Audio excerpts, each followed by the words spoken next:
begin, you want to take your small measuring cups and you're going to measure out equal parts of your Mod Podge resin, part 1 and part 2. Then you combine them into your larger cup.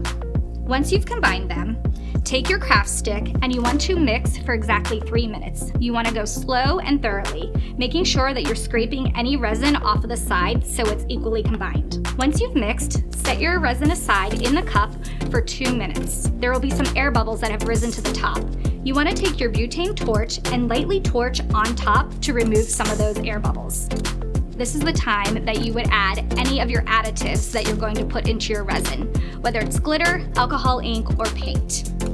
To ensure that your resin cures properly when adding a colorant or additive, be sure that it's only 5% of your total volume of resin that you're using.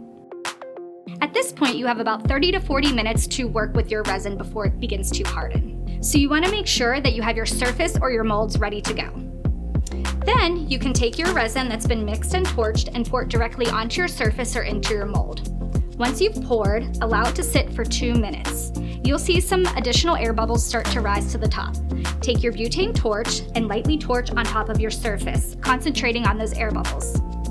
Then let it sit for an additional minute. Take your butane torch and again, lightly torch on top of the surface or your mold and remove all those additional air bubbles.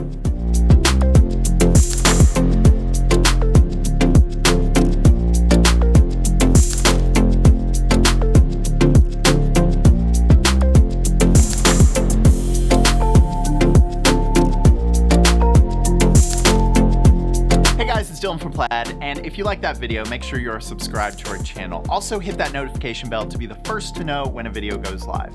If you end up making any of our projects, we'd love to see them. Be sure to tag them using the hashtag PlaidCrafts. Bye guys.